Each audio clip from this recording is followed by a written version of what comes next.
Welcome. So, my name is Tyler Walker. I'm the CEO of PIC Global, and today we have brought you a very special individual, David Day with Cost Engineering. I want to introduce him, let him give a little bit about his background, and then we will kind of go into some information that we want to share with some of the cities surrounding Portland and surrounding area that have been affected by the recent hailstorm. So, without further ado, Mr. David Day. Good morning or good afternoon. Yes, sir. So, yeah, tell us a little bit about you and Cost Engineering. Well, I'm the owner and principal engineer for CASA Engineering. CASA is an acronym for Civil and Structural Associates. I started the company as a design, inspection, building envelope company for construction.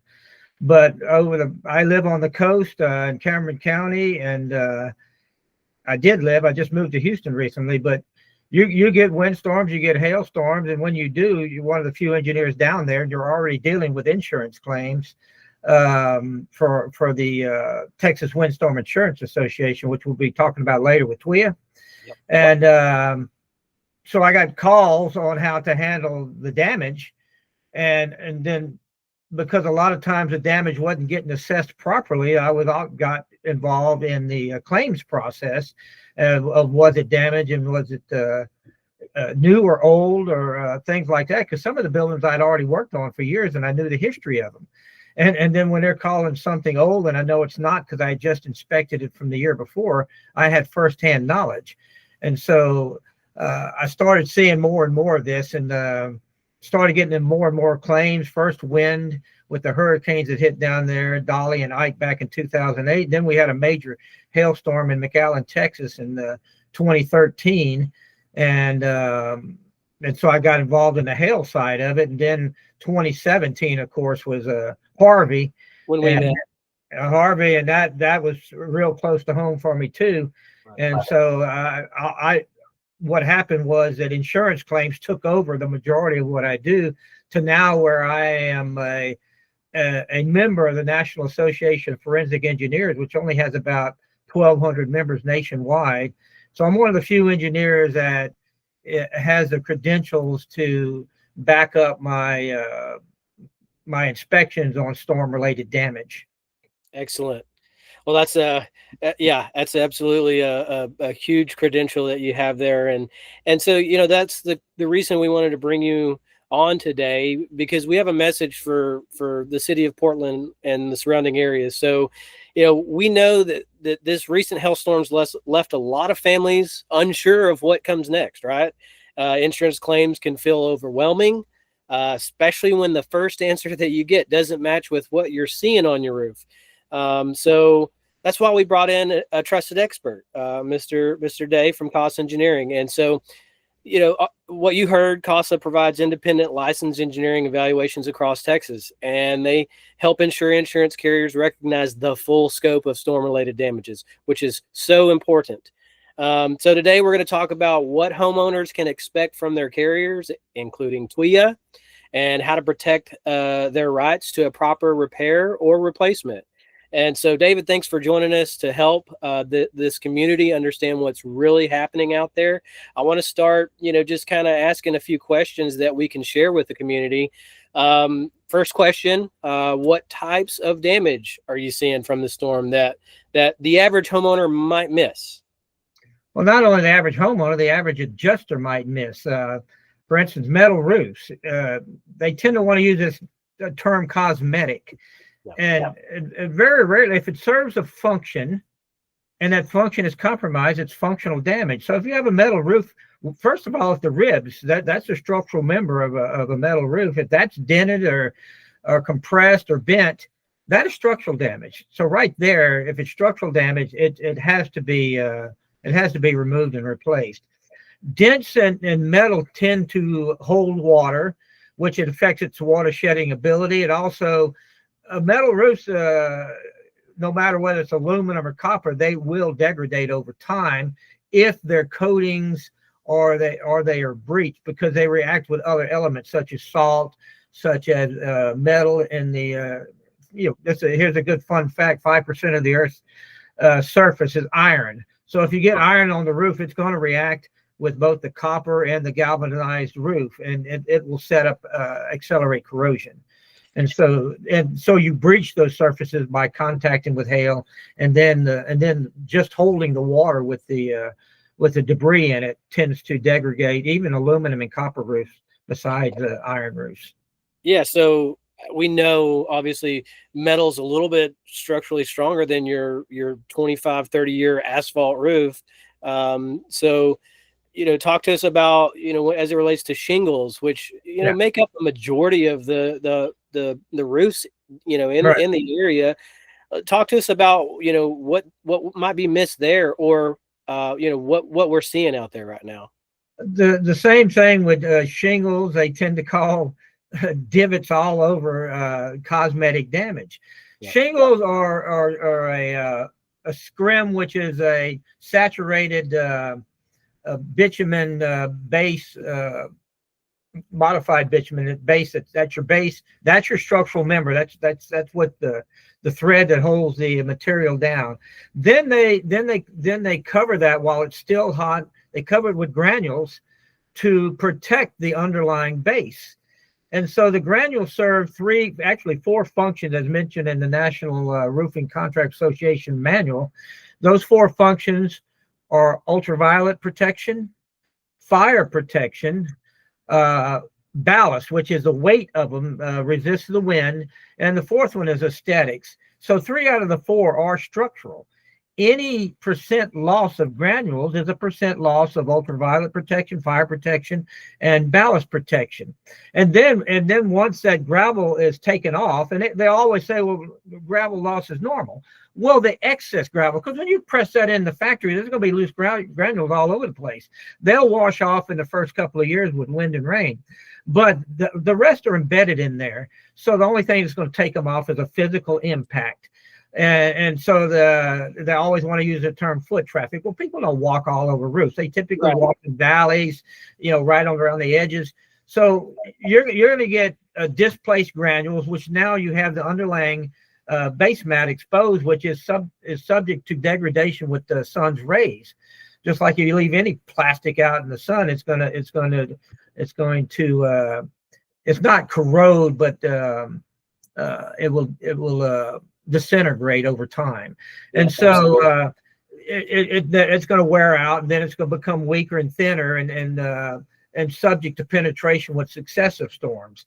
So that granule loss, it serves a function. Any percent loss is a percent functional loss. And basically Haag, HAAG, is a leading, both the insurance and the engineers rely on their data.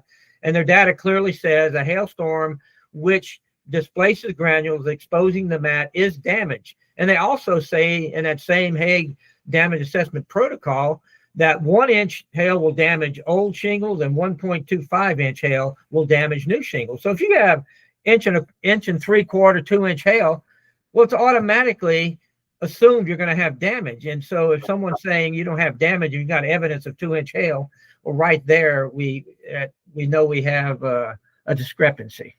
Thank you for that explanation, and that's perfect to segue into my next question, which is, why is engineering documentation so important in insurance claims? You and I both know this all relates to functional damage, right? And proving that functional damage. And so give us your recommendation and reasoning why it's so important to utilize them in engineering reports and documentation in instances like this.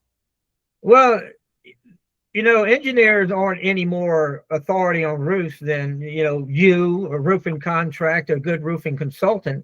But insurance companies have brought engineering companies in there because they always say, well, our engineer said it's functional or it's cosmetic damage. One, cosmetic damage is not an engineering term. So then you get down to the actual, what is it? It's granule loss.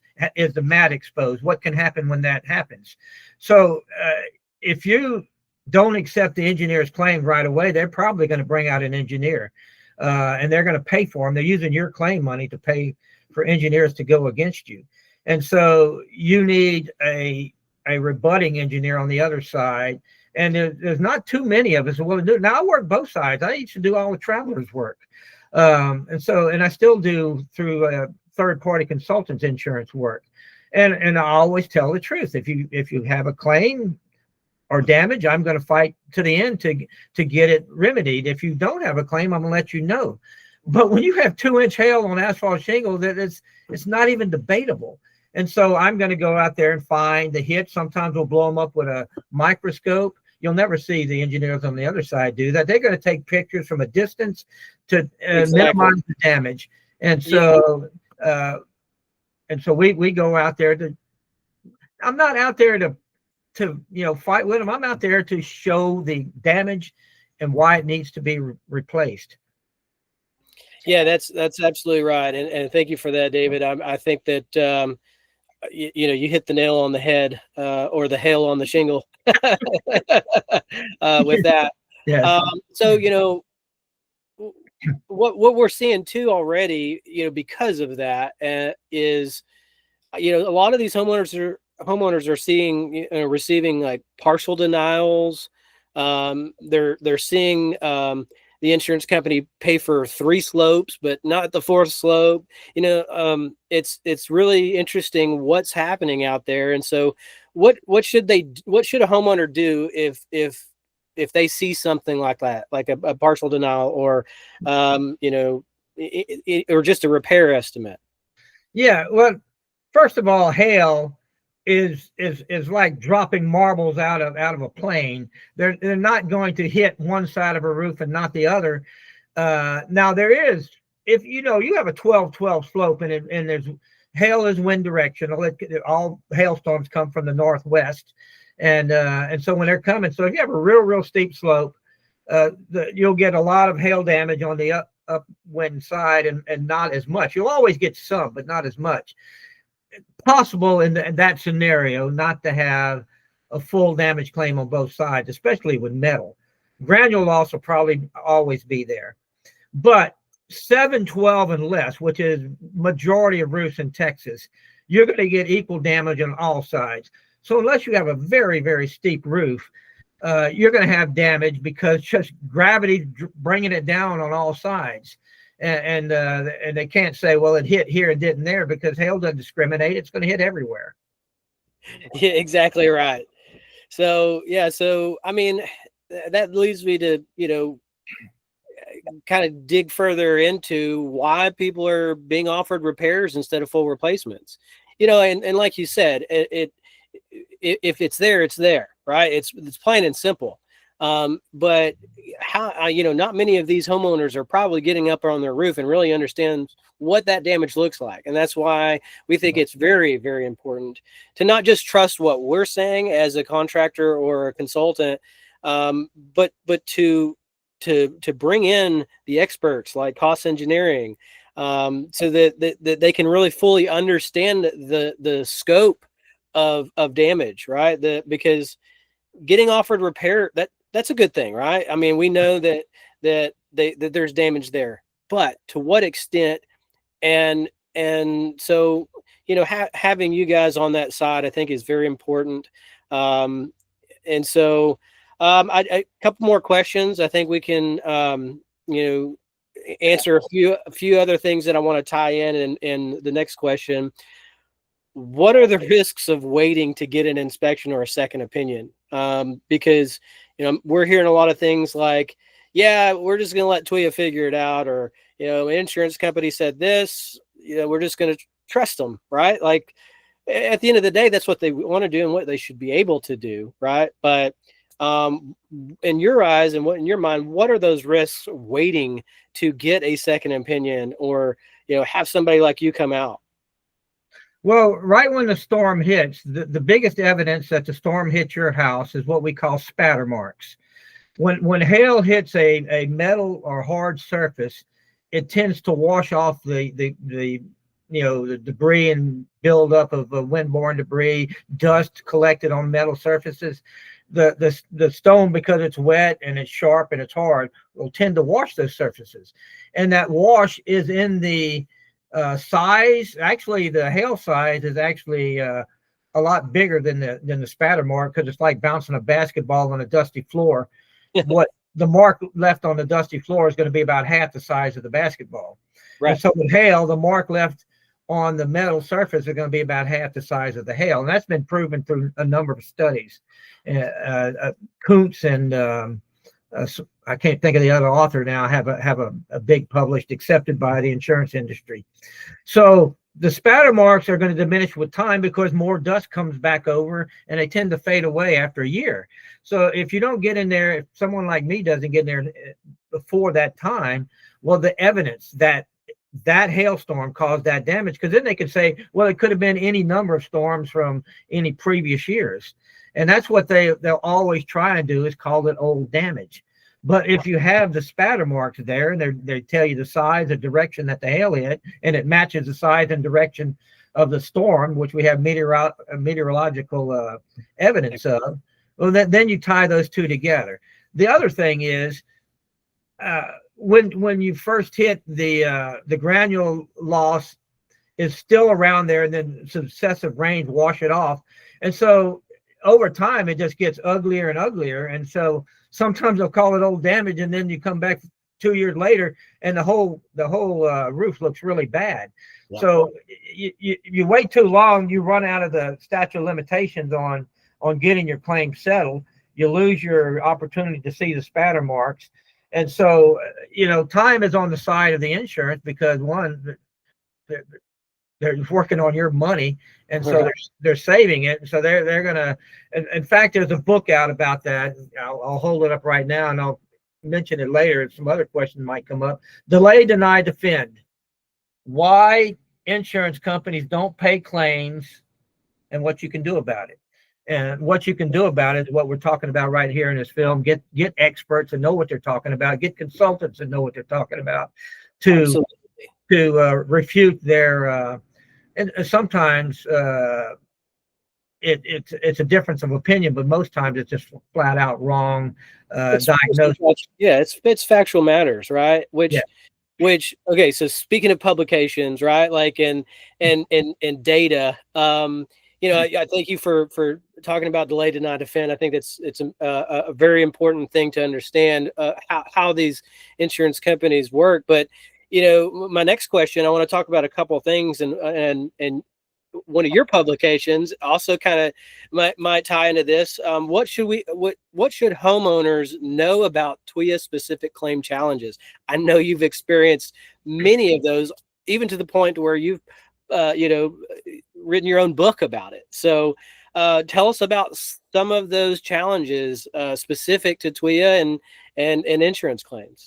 Right. Well, every other city outside of the 14 coastal counties, the permit office is a code authority. Yes, sir. And so you apply a permit, or you get your plans, everything approved. But in the 14 coastal counties, Texas Department of Insurance is the ultimate code authority for determining whether the damage is insurable or that the inspections have been done properly. So TWIA, you have to hire an engineering company, to come out during the repair process and inspect it and certify it, where anywhere else in the country there may not be any inspection. It's up to the roofer to do a good job. So that's one good thing, is you have that extra layer of protection. But then that extra layer of protection has a third entity in Texas Department of Insurance that come out and say, well, your fix wasn't proper, or you're putting the nails down, because what the nail pattern in shingles and the 14 coastal counties is a lot more critical than in the other 240 counties. I think there's 254 counties in Texas.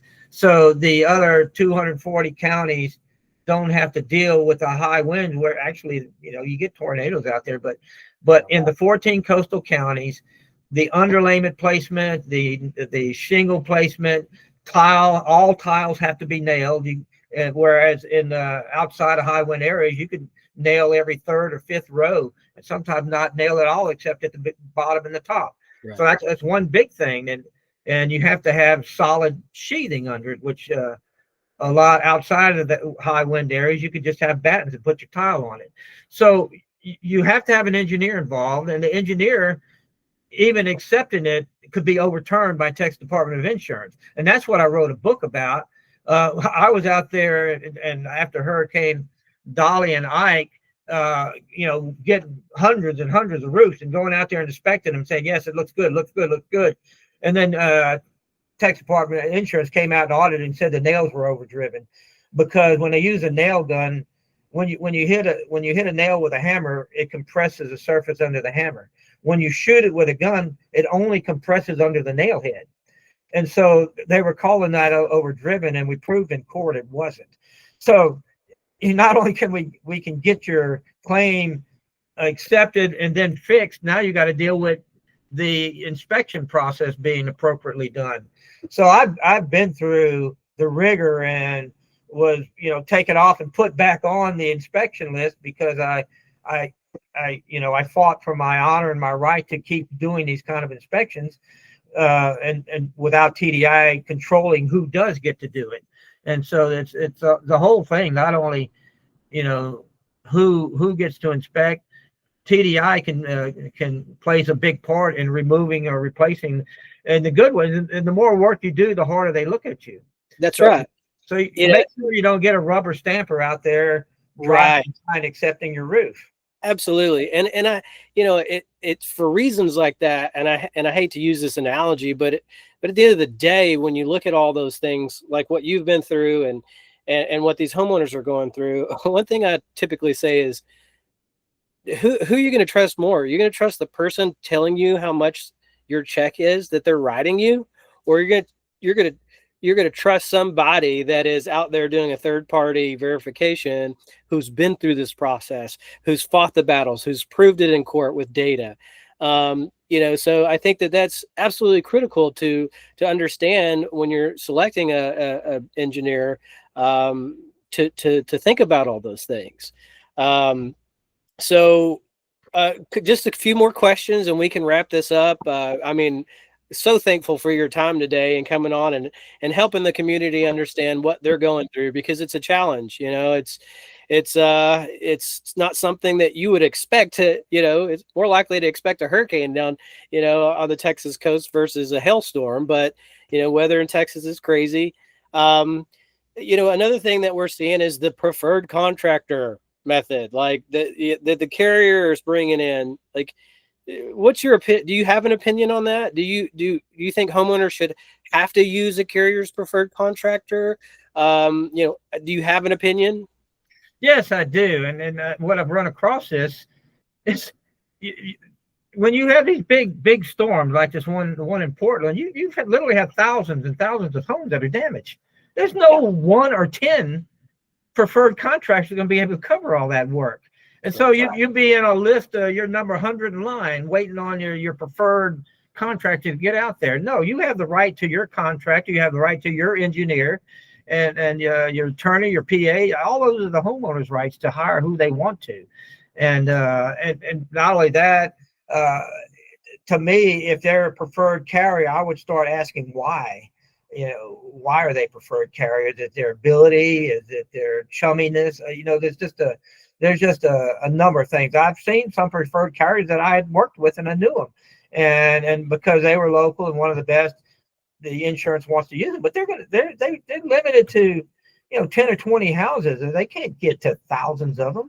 That's right. So it's always and trust who comes in there, because the rules are different on the coastal county. You get the storm chasers to come in. They just want to put roofs on and leave and disappear, right? Yeah. You need someone who's been through it, who's been through that windstorm certification process, knows what they're doing, and will be able to back up their work. Because you get a leak 2 years from now, that company from out of town that came and did it's not going to be around. You need somebody that has a long-term reputation that they have to defend. I think that's absolutely wonderful perspective, and 100% agree with you on that. Well, we'll wrap it up here with one more question, maybe two questions tied together. I think a lot of these folks may feel like there's something not right with their situation, but not really know, without having all this information, what to do next. So, I think that you are already explained that cost engineering, it has an unbiased opinion. And so, people want to see fair claim outcomes, right? And Correct. so for those homeowners who might feel like something isn't right with their claim, how can you ensure, even more than you already have, that they're going to get a fair outcome with their claim, having you involved in somebody like PIC Global who understands this process, like you just said. Is there anything you want to leave with the community? Yes, I mean, roofers have a dog in the fight. They're out there to put a new roof on, and some of these houses are on the outskirts of this storm. Storms hit real heavy, and then they peter out as they go. And the storm chasers are trying to get all of that. So make sure you have a legitimate claim to begin with. And if I go out there and say you don't have any hail damage, you got spatter marks that are pea-sized, so you're not going to get anything. So your roof looks good. Don't mess with it, just so this guy can put a new roof on. Right. So that's one side of it. The other side is that sometimes the roofer wants the low hanging fruit. They just want to replace the roof and be gone. You might have window damage. You might have siding damage. You might have underlying leaks. If there's wind associated with the storm, which there always is, you might even have some lifted deck or some lifted flashing that needs to be taken care of. So you need somebody who's going to look at the whole picture, not just their specialty. And so roofer don't care about windows, and so he's not going to do that. He want to do that, and then later on your windows are leaking, you call it in, and we already paid the claim, and it's too late. That's why you got to look at the entire picture. I think you're exactly right, and thank you for saying that, because that's one thing that separates PIC Global is, we're a general contractor. We're a building envelope, expert as well. So we come in and we take a look at your EIFS, your windows, your flashing, all the things that we know got damaged, and you're not just going to have to deal with 5, 6, 7 different trades. You're going to deal with one person, one company to handle everything for you, who are really committed to partnering with the right experts along the way, and subcontractors. And we vet our subcontractors and work with the same local groups that we have since before Hurricane Harvey. So I think you provided some amazing advice and opinions and information today for the community, and we look forward to sharing that with everybody. So David, thank you so much for joining us today and giving us your time and your wisdom, because I know you've got a lot of that, and definitely look forward to seeing and hearing more from you, and helping this community build back better than it was before. So again, thank you for your time. Appreciate you very much, and we'll see you on the next one. All right, glad I can help. Yes, sir. Thank you, David.